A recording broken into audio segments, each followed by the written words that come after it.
자, 253번부터 문제 풀어보도록 하겠습니다. 여기서는 이제 주로 우리가 동기기 이제 이야기를 할 거예요.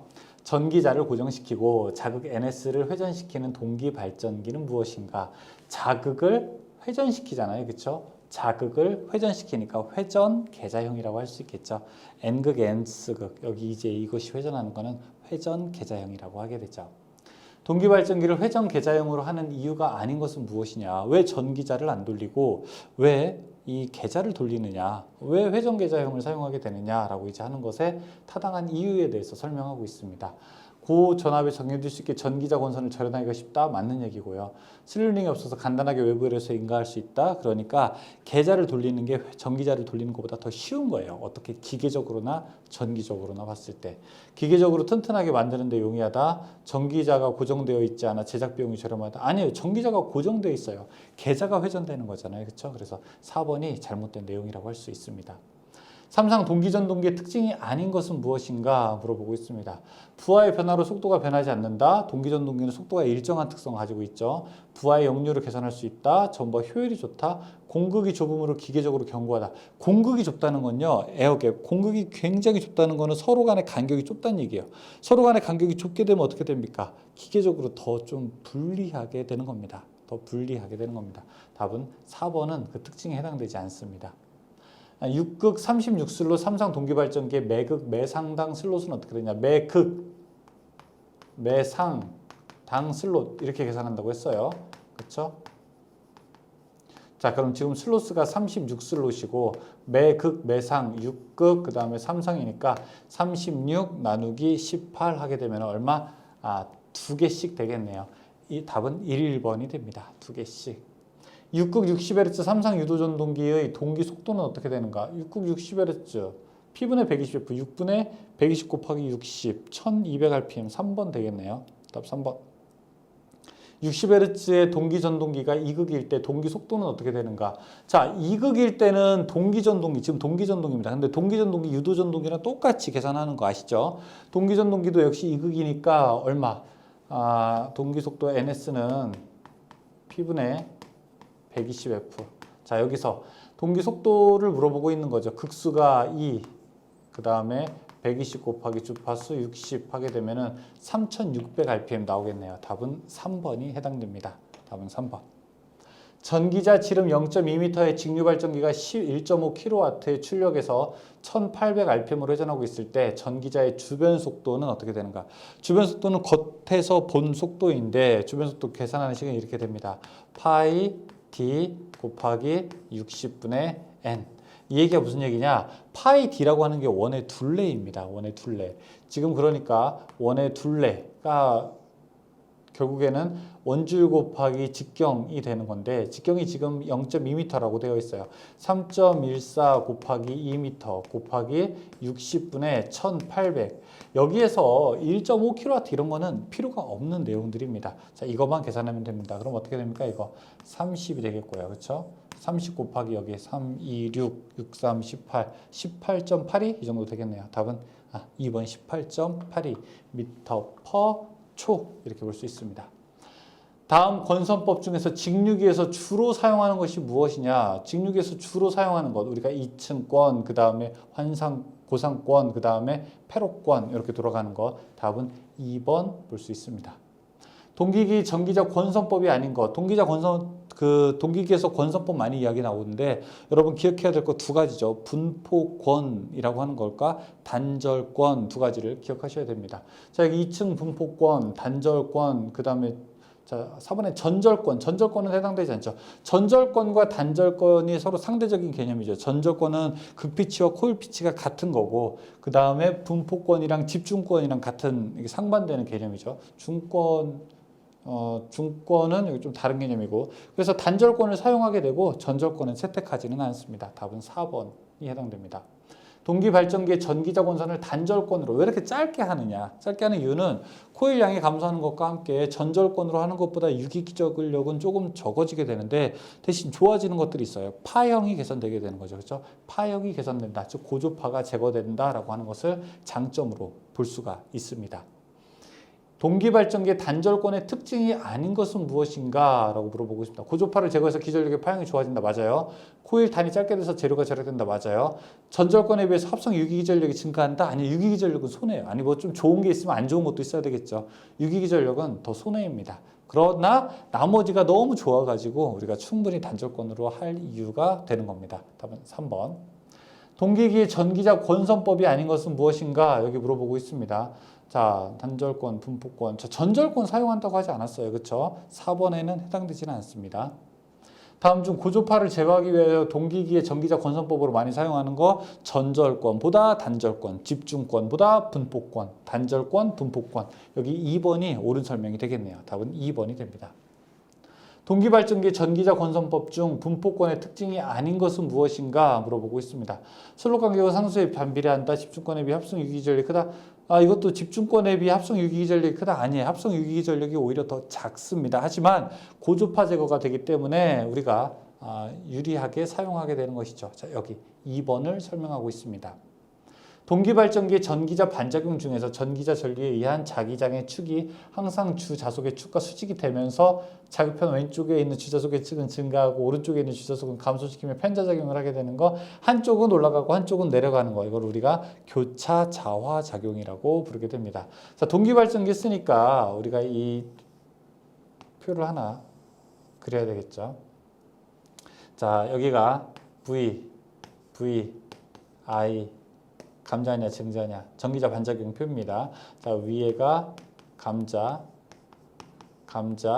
여기가 증자, 여기가 증자. 자, 2사 분면과 3사 분면이 바로 발전기를 이야기하고요. 여기가 바로 전동기를 의미하게 되는 거죠. 발전기에서 전압이 앞설 때 감자, 전동기에서 전압이 앞설 때 증자, 이렇게 이제 볼 수 있죠. 문제 한번 볼까요? 동기발전기의 전기자 반작용 현상이 아닌 것은 감자, 증자, 교차 자화작용 세 가지가 있는데 1번의 포화작용은 관계가 없습니다. 답은 1번. 자, 동기발전기에서 전기자 전류가 기전력보다 90도만큼 이상이 앞설 때, 발전기에서 여기 두 개, 발전기에서 전기자 전류가 기전력보다 90도 앞설 때, 전류가 더 앞설 때, 자, 이렇게 가는 거니까 전류가 앞서는 거는 여기죠. 그렇죠? 전류가 전압보다 앞서게 되는 거죠. 무슨 작용? 증자 작용이 일어나게 되는 거죠. 답은 4번. 동기발전기에서 전기자 전류가 기전력보다 90도만큼 이상이 뒤질 때, 자, 전류가 뒤질 때 여기를 얘기하는 거죠. 무슨 작용? 감자작용. 여러분 이 표 그릴 줄 아셔야 됩니다. 아셨죠? 이 표는 꼭 알아두셔야 됩니다. 삼상 동기발전기의 무브와 전압보다 90도 뒤진 전기자 전류가 흐를 때, 동기발전기에서 전류가 더 뒤질 때, 여기죠. 감자작용을 하게 된다. 1번이 맞는 얘기네요. 동기전동기에서 전기자 반작용을 설명한 것은 동기전동기에서 공급전압보다 앞선 전류는 감자전압을 한다. 앞선 전류는 감자작용. 1번이 맞는데요. 그렇죠? 1번이 맞네요. 동기발전기의 무브와 포곡선에 대한 설명으로서 옳은 것은 계자전류와 단자전압과의 관계이다. 이렇게 설명할 수 있죠. 무브와 포곡선은. 직육에서도 마찬가지예요. 직육에서도 이런 문제 나왔었죠. 삼상 동기발전기를 병렬운전시키는 경우 생각하지 않아도 되는 것은 무엇인가? 동기발전기, 발전기 두 개가 있는데 교류발전기란 말이에요. 여러 가지 같아야 돼요. 극성도 같아야 되고 상순서도 같아야 되고 전압도 같아야 되고 주파수도 같아야 되고 파형도 같아야 되고, 그러나 우리가 회전이 같을 필요는 없습니다. 주파수라든지 다른 게 같으면 되는 거예요. 전압, 파형, 회전수, 전압, 파형, 상회전 이런 거 같아야 되는데 회전수까지 같을 필요는 없습니다. RPM은 서로 달라도 됩니다. 동기발전기 병렬운전 중에서 기전력이 위상차가 생기면 어떻게 되는가? 서로 위상차가 생기면 위상이 같아지려고 노력하겠죠. 그걸 우리가 동기화 전류라고 하게 되는 거죠. 그렇죠? 유효순환 전류라고도 부르게 되는데 동기화력, 동기화 전류. 자, 여기 4번 동기화력이 생겨서 두 기전력의 위상이 동상이 되도록 작용하게 된다. 4번이 맞는 말입니다. 동기발전기 두 대를 병렬운전하고자 할 때 필요로 하는 조건이 아닌 것은 무엇인가? 동기발전기 두 대를 할 때는 주파수, 기전력, 그 다음에 위상 다 같아야 돼요. 하지만 4번 발전기의 용량이 같을 필요는 없습니다. 용량은 서로 달라도 괜찮죠. 답은 4번이 해당합니다. 동기발전기를 계통의 병렬로 접속시킬 때 관계가 없는 것은 무엇인가 물어보고 있습니다. 동기발전기를 계통의 병렬로 접속시킬 때 관계 없는 것은 지금 보게 되면 4번의 전류, 이거 혹은 뭐라고 했어요? 용량이라고 했었죠. 전류 혹은 용량은 관계가 없습니다. 동기 발전기의 병렬 운전에서 갖지 않아도 되는 것은 무엇인가? 전류, 용량 똑같은 말이에요. 답 3번에 해당할 수 있죠. 두 대의 동기 발전기 A, B가 병렬 운전하고 있을 때 A기 여자 전류를 증가시키면 어떻게 되겠는가? 이렇게 물어보고 있습니다. 자, A, B 있게 되는데 A의 역률은 낮아지고 B의 역률은 높아지게 된다. 이렇게 우리가 기억하죠. 답은 1번이 됩니다. 병렬 운전을 하고 있는 삼상 동기 발전기에 동기화 전류가 흐르고 있을 때는 어떤 것인가? 자, 이렇게 발전기가 하나 있고 그 다음에 이렇게 발전기가 또 하나 있는데 이 두 개의 발전기가 서로 동기화 전류가 흘러요. 동기화 전류가 흐른다는 거는 이렇게 같아지려고 하는 전류가 흐르게 되는 거죠. 뭐가 다를 때? 서로 더 흐르고 있는 경우는 서로 동기화 전류가 흐르고 있는 거는 서로 위상의 차이가 있을 때, 즉 지금 보게 되면은 여기서는 원동기의 출력이 변할 때, 병렬 운전하고 있는 동기 발전기 이렇게 대답을 해야 되겠네요. 원동기의 출력이 변화하면 기전력의 위상이 달라지게 된다. 그래서 위상이 달라지기 때문에 위상이 같아지기 위해서 동기화 전류가 흐른다라고 이렇게 할 수 있죠. 원동기의 출력이 변화할 때 위상이 달라지게 된다. 8급 900rpm의 교류 발전기로 병렬 운전하는 극수 6의 동기 발전기 회전수는 어떻게 되는가? 자, 여기 발전기 A가 있습니다. 그리고 발전기 여기에 B가 있습니다. 발전기 A는 8극의 900rpm이라고 해요. 그러면은 자, 동기 속도 NS는 P분의 120F인데 자, 여기가 900rpm이라고 합니다. 그리고 극수가 8극이에요. 그 다음에 120 곱하기 자, 주파수가 얼마일까요? 주파수가 얼마 나와야 되나요? 여기 7 주파수가 60Hz겠네요. 그렇죠? 주파수가 여기 60이 들어가야 되겠죠. 60Hz. 그러면은 B라는 발전기도 역시 우리가 병렬 운전을 하기 위해서는 B라는 발전기도 주파수가 60Hz가 돼야 되겠죠. 자, 그러면 동기 속도는 얼마여야 되는지 보죠. 자, 여기 보게 되면 P분의 120F가 되는데 이때 P 여기서 6이라고 했으니까 6분의 120 곱하기 자 여기 60 하게 되면 이거 1200이 되겠죠. 즉 얼마? 1200rpm으로 A는 900rpm이지만 B는 1200rpm으로 회전해야지 둘 다 똑같이 60Hz를 낼 수가 있게 되는 것입니다. 답은 몇 번? 3번 1200rpm을 만들어야 된다. 동기 임피던스가 5옴인 두 대의 삼상 동기 발전기 유도기 전력에 100V의 전압 차이가 있다면 자 여기 발전기가 하나 있고 자 그다음에 또 발전기가 하나 있는데 이 발전기 둘 사이의 전압차가 100V예요. 자 그 상태에서 여기가 5옴이고 이쪽이 5옴이에요. 그럼 흐르는 전류가 얼마냐 물어보고 있는 겁니다. I는 어떻게 하게 됩니까? I는 R분의 V가 되는 거고 R이 얼마예요? 양쪽 5가 직렬로 있으니까 10이고 전압이 100V면은 이때 흐르는 전류는 10A라고 우리가 할 수가 있겠죠. 답은 1번이 해당하게 됩니다. 10A. 동기 발전기를 병렬 운전하는 데 필요한 조건이 아닌 것, 기전력 같아야 되고요. 주파수, 위상 같아야 돼요. 3번의 용량, 이건 달라도 괜찮아요. 용량 달라도 괜찮아요. 다음 중 삼상 동기기의 제동원산의 역할, 이거는 모르시면 안 됩니다. 제가 이런 말까지 하지 않으려고 했는데 여러분 만약에 이걸 모르시면 역사에 죄를 짓고 있는 겁니다. 너무 크게 말했나? 문제가 아니라 앞에 공부한 역사의 죄예요. 공부한 역사. 여러분 지금 전기 이론 다 학습하고서 문제 풀이 하시는 거 맞으시죠? 이론을 학습하고 문제 풀이를 하게 됐는데 이론에서도 이 얘기를 내가 들은 적 없다라고 하게 되면은 뭔가 좀 우리가 다시 한번 역사를 여러분들의 공부한 과거를 살펴볼 필요가 없습니다. 이거는 너무나 자주 나오는 문제입니다. 너무나 자주 나오고 그 다음에 깊게는 물어보진 않지만 하여간 이 단어는 우리가 꼭 알아두어야 하는 겁니다. 제동원선 난조방지, 제동원선 난조방지. 한번 따라해 볼까요?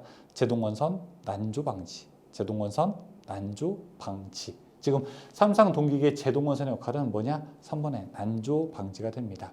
여러 가지 문제 형태로 나올 수 있습니다. 난조 방지와 가장 관계가 없는 것은 무엇일까? 제동원선을 설치한다. 관계 있어요. 전기자 원선의 저항을 작게 하게 된다. 축세륜을 붙인다. 조속기 감도를 예민하게 하다. 예민하게 되면 난조가 됩니다. 난조가 속도가 이렇게 막 변화하는 거예요. 제 속도를 잡지 못하고. 그래서 조속기의 감도는 예민하는 게 아니라 둔하게 하여야 합니다.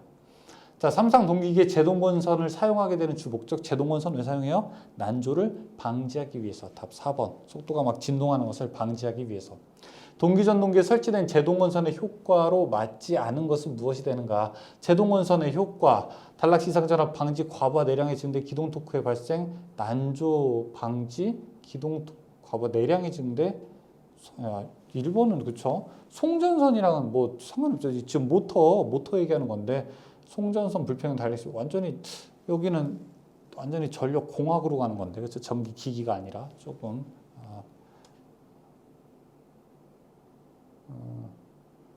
저 불평형 지금 여기는 이렇게 달랐구나. 단락시라고 되어 있구나. 단락시. 동기 전동기를 이거는 동기 전동기를 동기 조상기로 사용할 때를 의미하게 되는 겁니다. 동기 조상기로 사용하게 될 때. 네. 그럴 때 이제 송전선에 사용하는 거를 이야기하는 겁니다. 불평형 부하시고 여기는 단락시는 아닙니다. 동기 발전기에서 난조 현상에 대한 설명으로 옳지 않은 것은 무엇인가? 난조 현상이라는 속도가 막 이렇게 올라갔다 내려갔다 자꾸 바뀌는 진동하는 현상이라고 했어요.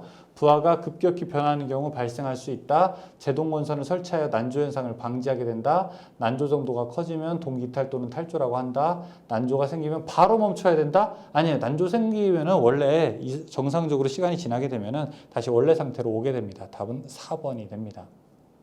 다음 중 동기기의 안정도 향상 대책이 아닌 것은 무엇인가? 안정도를 높이기 위한 거. 동기 임피던스를 크게 한다? 여러분, 임피던스라고 하는 게 전기의 흐름을 방해하는 거 아니겠습니까? 안정도를 향상시키는 거는 좋은 일 하자는 거죠. 그렇죠? 근데 임피던스가 커진다는 것은 결코 우리가 봤을 때 좋은 일이 아니죠. 임피던스는 더 작아야지 좋은 겁니다. 그래서 임피던스를 크게 하는 게 아니라 임피던스를 작게 해야 되는 겁니다. 답은 1번이 잘못된 거죠. 동기 발전기의 기전력의 파형을 정연파로 하기 위한 방법으로 틀린 것은 무엇인가 물어보십니다. 매금 배상의 슬로스를 많게 한다. 단절권 및 분포권을 사용한다. 철심을 사구슬로 낸다. 공극의 길이를 작게 하게 된다. 슬로스를 많게 하게 되고 공극의 길이를 작게 한다. 공극의 길이를 크게. 정연파로 이렇게 하게 되면 공극의 길이가 작게 되면은 이상 그 고조파가 더 들어갈 수가 있기 때문에 우리가 공극의 길이는 어느 정도 만들어주게 됩니다. 어떤 변압기 임피던스 강화가 5%인 변압기가 운전 중에서 단락되었을 때 그 단락 전류는 전격 전류의 몇 배인가? 단락비라고 하는 것은 K는 정상 전류분의 단락 전류 이렇게 이야기할 수 있겠죠. 지금 이 임피던스 강화, 이거는 우리가 퍼센트 임피던스 분의 100 이렇게도 구할 수 있습니다. 지금은 5%라고 했으니까 5분의 100 계산하게 되면은 5분의 100 하게 되면 얼마입니까? 20이죠, 그렇죠? 그럼 얘가 20이 됐다는 얘기는 뭐예요? 정상일 때보다 단락됐을 때 흐르는 전류가 20배 더 많다는 겁니다. 답은 2번이 되겠네요. 단락비가 1.2인 동기발전기의 퍼센트 임피던스가 얼마냐? 자, 1.2분의 100 하면 계산할 수 있습니다. 1.2분의 100 하면 얼마? 83 정도 나오게 되나요? 답은 2번, 83. 전격이 1000V, 500A, 역률 90%의 삼성 동기발전기의 단락 전류가 어떻게 되는가 물어보겠습니다. 단락비는 1.3이래요. 자, 그러면은 여기 이거 전격 전류죠, 500이. 그 다음에 단락비가 1.3이라고 하죠. 단락됐을 때는 다른 거 다 필요 없어요. 그냥 500에다가 몇 배? 1.3배가 더 흐르게 된다. 이것만 계산하면 됩니다. 500에다가 1.3배 하게 되면은 얼마입니까, 이거? 4, 5, 3, 550이 되나요? 650이죠. 그쵸? 1.3 곱하기 500 하면 650. 답은 3번이 됩니다. 나머지 볼 필요 없어요. 단락비가 전격일 때의 몇 배냐라고 하는 게 바로 단락비가 되는 겁니다. 단락비 1.2인 발전기의 퍼센트 동기 임피던스가 어떻게 되는가 물어보겠습니다. 단락비가 1.2, 그럼 1.2분의 100 하게 되면 얼마? 동기 임피던스는 이렇게 물어봐야죠. 퍼센트 임피던스라고 하는 것은 어떻게 돼요? 단락비분의 100 이렇게도 놓을 수 있죠. 단락비가 1.2면 퍼센트 동기 임피던스는 83이라고 하는 것을 알 수 있습니다. 답은 2번 83. 단락비가 1.25인 발전기의 퍼센트 동기 임피던스 여기가 1.2가 아니라 1.25 100 나누기 1.25 하게 되면 한 80 정도 나올걸요. 80. 답 2번. 다음 중 단락비가 큰 동기 발전기를 설명하는 것으로서 옳은 것은 무엇이냐. 단락비가 큰 게 전기적으로 더 좋은 겁니다. 전압 변동률이 더 작고 그 다음에 전기자 반작용도 더 작고 단락 전류는 더 크게 되고 임피던스 작고 그래서 임피던스 작다 맞아요. 단락 전류가 작다? 잘못된 거예요. 커요. 전기자 반작용이 작아요. 전압 변동률도 작아요. 1번만 맞는 거네요. 1번 동기 임피던스가 작다라고 하는 거 1번만 맞게 되는 겁니다. 단락비가 큰 동기 발전기를 설명하는 일 중에서 틀린 것은 동기 임피던스가 작다. 맞아요. 단락 전류가 크다. 이거 맞아요. 전기자 반작용이 크다. 틀려요. 이거 작습니다. 공극이 크고 전압 변동률이 작다. 맞아요. 답 3번이 잘못됐네요. 그렇죠? 3번이 잘못된 설명입니다. 단락비가 큰 동기기는 안정도가 높고 기계기는 대형입니다. 전압 변동률은 작게 되고요. 전기자 반작용도 작게 돼요. 안정도가 높다. 1번만 맞게 되겠습니다.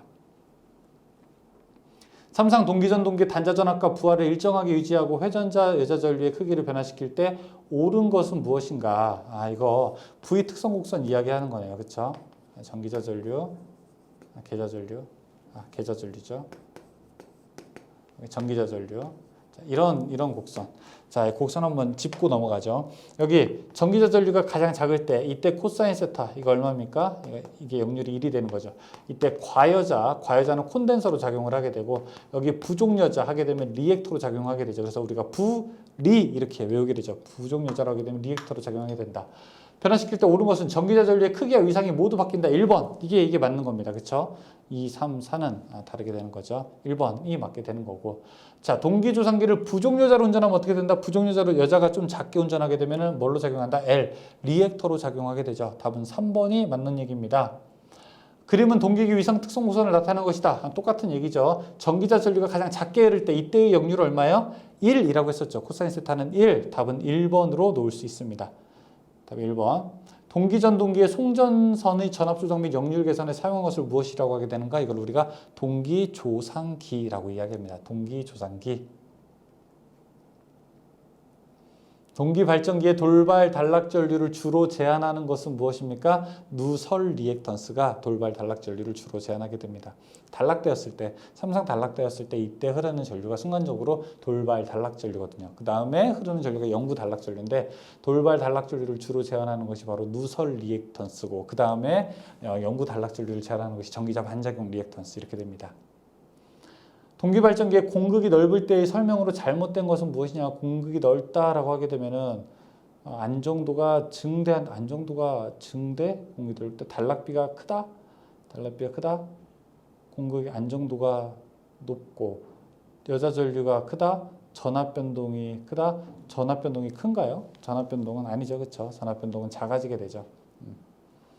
동기전동기 기동법으로 옳은 것은 동기전동기 기동하는 방법은 두 가지가 있어요. 스스로 기동하는 방법과 그 다음에 유도전동기를 이용하는 방법. 스스로 기동하는 방법은 자기동법이라고 하게 되고요. 유도전동기를 이용하게 되는 것은 우리가 유도전동기법, 기동전동기법 이렇게 이야기합니다. 그러니까 자기동법, 기동전동기법. 답은 2번으로 놓을 수 있겠네요. 자기동법은 여기 제동권선을 이용해서 사용하고 기동전동기법은 유도전동기보다 극수가 2개 더 적은 유도전동기를 사용해서 기동하는 방식입니다. 동기전동기 자기기동에서 계자권선을 단락하는 이유는 여기가 이제 CT에서도 나왔는데 왜 단락하냐라고 물어보게 된다면 단락하는 이유는 고전압이 유기되는 것을 막으려고 하는 거예요. 이거는 CT 2차 측을 개방하는 이유랑 똑같은 것으로 우리가 접근할 수 있습니다. 여기도 마찬가지예요. 계자권선 단락하는 것은 고전압 유도에 의한 저렴 파괴 위험 방지다라고 이야기할 수 있습니다. 답은 3번이 됩니다. 동기전동기를 자기기동법으로 기동시킬 때 계자회로는 어떻게 해야 되는가? 아까 고전압이 유도되는 걸 막기 위해서 우리가 단락시킨다고 했었죠. 답은 1번 단락시킨다. 동기전동기에 관한 설명에서 잘못된 거 기동원선이 필요하다, 난조가 발생하기 쉽다, 여자기가 필요하다, 역류를 조정할 수 없다. 아니죠. 역류를 조정할 수 있죠. 그래서 역류를 조정하는 동기전동기를 우리가 동기조상기로도 이용하게 되죠. 답은 4번이 잘못된 얘기죠. 삼상 동기전동기 자기동법에 관한 사항 중 틀린 것은 무엇이냐? 기동 토크를 적당한 값으로 유지하기 위해서 변압기 탭에 의해서 전격 전압의 80% 정도로 저압을 가해 기동을 한다. 전격의 80%면 저압이 아니라 거의 전격에 가까운데요. 그렇죠? 이거는 잘못된 것 같은데요. 그렇죠? 예. 전격 전압의 3에서 50%의 저압으로 기동을 하게 됩니다. 자, 309번까지 해서 우리가 동기 전동기까지의 내용을 좀 살펴봤습니다. 자, 지금 전기 기기 여러분들 저와 함께 문제 풀고 계시고요. 앞서 우리가 말씀드렸다시피 이 문제 푸실 때 주의할 사항은 여러분들이 한번 풀고 저랑 같이 푸는 겁니다. 책 딱 도착하자마자 영상 같이 플레이하면서 같이 들어가면은 남는 게 별로 없어요. 아셨죠? 한번 풀어보시고 저랑 같이 복습한다는 개념으로 문제를 보시게 되면은 조금 더 수월하게 문제가 다가올 것입니다. 수고하셨습니다. 다음 영상에서 뵐게요.